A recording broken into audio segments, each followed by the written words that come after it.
So you have Lebanese nationality? No, I'm a Palestinian national.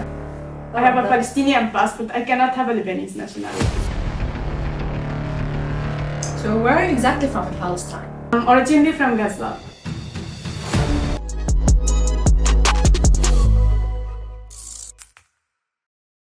Hello everyone, welcome to our podcast in Bali. Today we have a guest who is a delegate in YPF. So can you introduce yourself please? Sure. My name is Noor. I'm from Palestine. Actually, I was born as a Palestinian refugee in Lebanon, where I have lived all my life and I've done my bachelor's in biology in Lebanon. So you have Lebanese nationality? No, I'm a Palestinian national. I have a Palestinian passport. I cannot have a Lebanese nationality. So you've lived all your life in Lebanon and you're not Lebanese? No, I'm not Lebanese. Even my parents were born in Lebanon. Even my grandmother is Lebanese, but I don't have the Lebanese nationality. Actually, the laws don't allow us to have a Lebanese nationality. Even though we are born in Lebanon, even we have lived all our lives in Lebanon, but we cannot have the nationality. Can you tell us more about your experience as a refugee in Lebanon? Well, my experience as a refugee in Lebanon, it was not an easy experience because from the beginning we are living in a refugee camp. So in Lebanon, we have around 7 Palestinian refugee camps. You can find all the Palestinians are living in these camps, no Lebanese there, no Lebanese authority there, so the Lebanese army cannot go inside these camps. It's like Palestinian area inside Lebanon. So in these camps we have our own schools, so we go to UNRWA school, funded by the UN.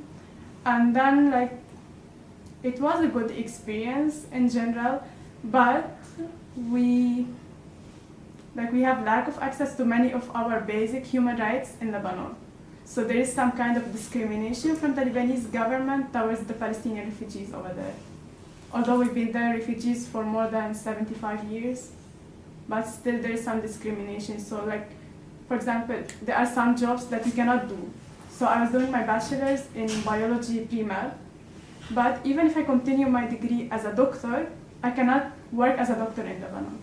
Wow. So you cannot be a lawyer in Lebanon if you are Palestinian. But if you are any other national, it's possible. But just for the Palestinian, you're not allowed. And until now, also, Palestinians cannot own a home in Lebanon if it's outside the camp area. Wow. Yeah. Even if you have the money, the money is not a problem. The problem is the rules, discrimination towards the Palestinian refugees there. So where are you exactly from in Palestine? Well, I'm originally from Gaza. Gaza, interesting. That's the buzzword these days. So I suppose as someone from Gaza, you're asking for a ceasefire, right? Yeah, sure, because what's going on since, not just since October 7, but since more than 78, 79 years, we are asking for a ceasefire. We are asking for peaceful life in Gaza. Doesn't that mean that you don't want Hamas to be punished for what they did on October the 7th? When you asked for a ceasefire? What Hamas did on October 7 actually was a reaction, it was not the action.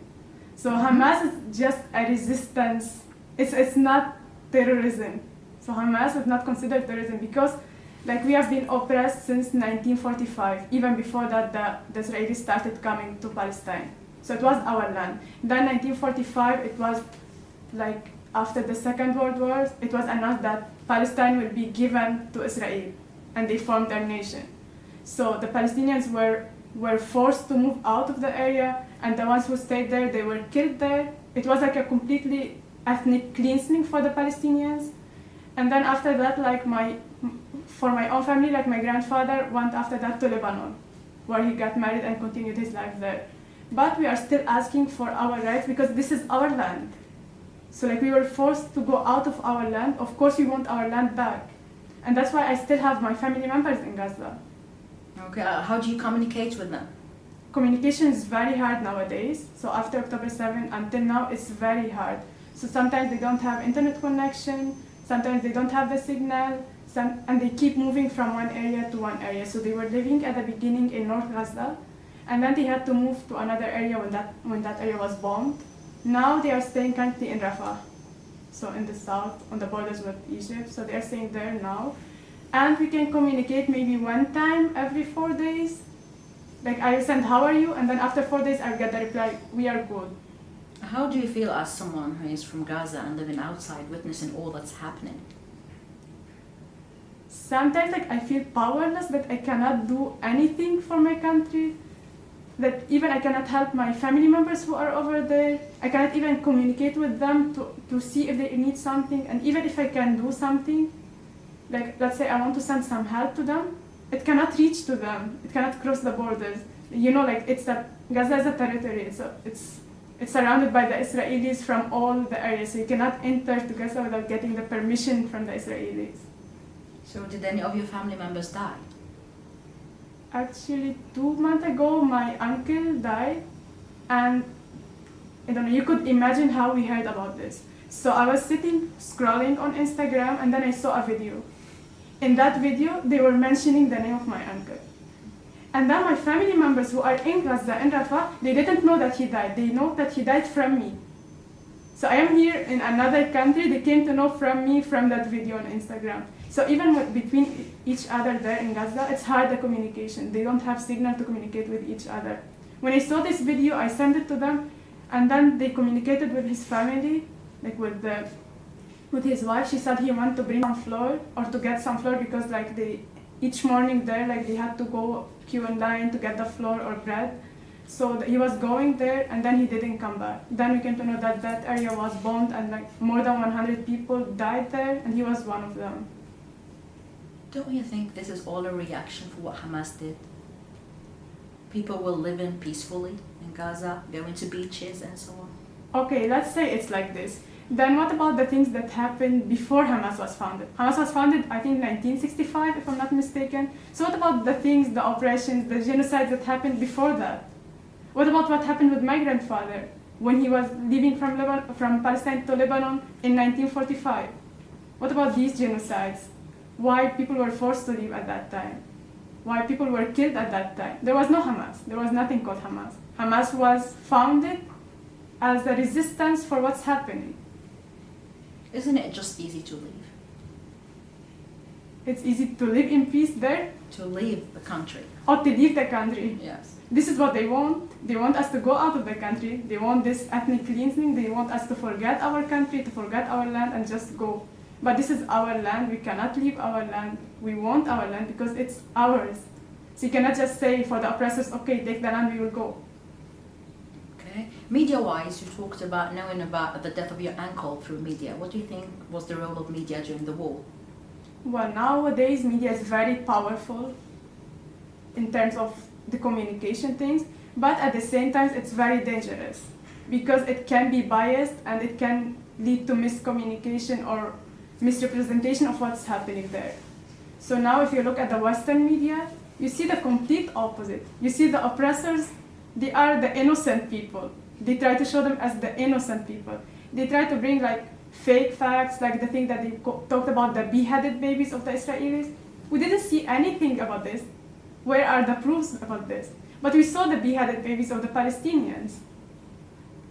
So the media is very biased nowadays, and we need to be like very careful, very critically thinkers about these things to know which is the truth, which is just bias. So what's the number of people who died so far? I'm not keeping track. More than 38,000 people have died so far since October 7. And people just look at this number like, okay, today 100 died, okay, yesterday it was 200, so it's normal. So we just have to keep in mind that those Palestinians who are dying, they are not just numbers. Like, they are people like us having dreams. Like, my cousins, they have a dream, for example, to study outside. My cousin got his visa, got his admission in the university, everything outside the country, but he was not able to go. And now, like, they are displaced, his house is bombed, so they cannot do anything. So we don't need to think about the Palestinians as numbers. We are humans, we are all humans, we all having hope, dreams, so we are not numbers. Okay, so about this normalization that's happening, how do you think we can fight it? Because at the beginning it was something big, huge, everyone was talking about it, but then by time, they got less interested. Yeah, because like the people, they are waiting for something bigger to happen so that they will react. So when they see 100 died today, it's okay. So this is really bad actually. Like this is a sense of a humanity. We are all humans. We should feel like if we hear in another country, in Sudan, for example, the same issue. If we see like in other countries, it's the same issue. We are all humans. Like we cannot react to what's happening in Ukraine, for example, but make it normal for Gaza. Or it's not just a trend, what's happening nowadays. A common question that everyone asks, can't you just live in peace? Could you give me like one example of countries living in peace, the oppressors and the people being oppressed? Is it possible to live in peace? Well, I'm the one asking the questions. So, yeah, I suppose not. It's not. My last question for you is, do you miss home? Of course I do. And of course, I want to go back to my homeland. We always have this dream, like for example, when my grandfather was forced to come from Palestine to Lebanon during the Nakba, he has his key with him. So we still have the house key of my grandfather's house in Gaza. And it's with us in Lebanon until now. So we keep this key, although the house is being bombed and we don't have a house anymore, but we still save this key because we know one day we will come back. We are sure of this. How do you know? We are sure that we will not leave our land. Palestinians will not leave their land. And it's not just for Palestinians issue, it's for all the Muslims, for all the humans. It's a humanitarian issue. It's not just about the Palestinians, they want to take their land. This is our land, we want to take it back. But this issue is not for the Palestinians only. It's for all the Muslims in the world. It's for all the humans in the world. How do you think this is going to end? Like all what that's happening in Gaza? Or will it end in the first place? It's been going like now for so long, more than 9 months, and nothing's being done by the UN or by the powerful countries in the world. And every time we try to make a case on reporting what they say, like what's done by the South Africa or with Spain, you know, the NATO, the power of the US. So it depends who's being supported by the US. So if they want to end it, they can end it. They can cease fire. I don't think that in this world no one has the power to have a ceasefire. No one has the power to control Israel. They do have the power, but they don't want. They have a benefit from this. So how it's gonna stop?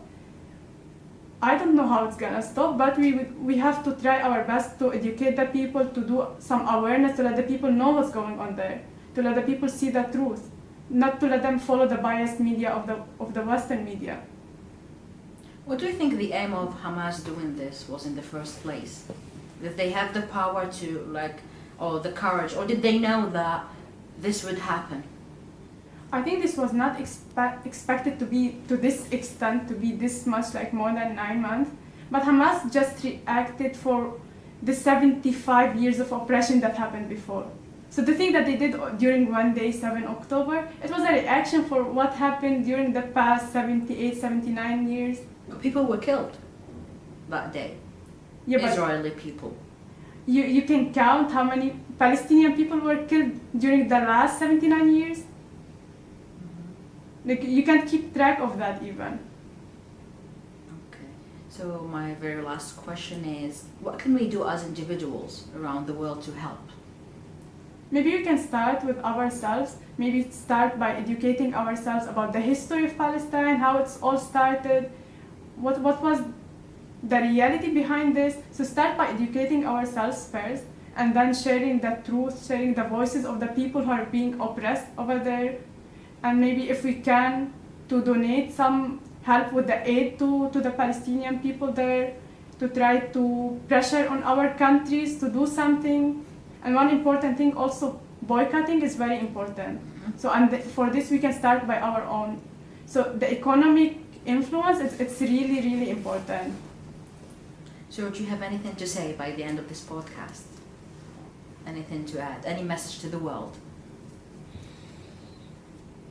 I hope that we, as young leaders, to be able to do something, to feel that we are having influence in this world, to be able to save the people in Gaza, the people in Sudan, the people in Myanmar, the people in the Philippines. I also came to know about what's going on there. So it's not just one issue, it's about the whole humanitarian crisis in this world. So I Sure. hope we can do something. I'm Algerian, which means that I'm pro-Palestinian. It just goes that way. We both know, both Algerians and Palestinians know our point of view. You'll never find anywhere in the world anyone who is Algerian and against Palestine. We were born, we were fed to know that Palestine is a Muslim land, it's our land, and that whenever they need anything, we're there for them, and we'll try our best to do so. And nowadays, as individuals, as an individual Algerian individual, as a Muslim also, I don't feel well because I feel helpless, not being able to help in any way, because we're family, we're brothers and sisters, and when one part of your body aches, the whole body aches. So we ache with them, we feel the same pain. We try and maybe through media to spread some awareness. That's the least we can do. And as she said, we actually believe that one day Palestine will be for Palestinians and Arabs, because at the end it's our land. Thank you.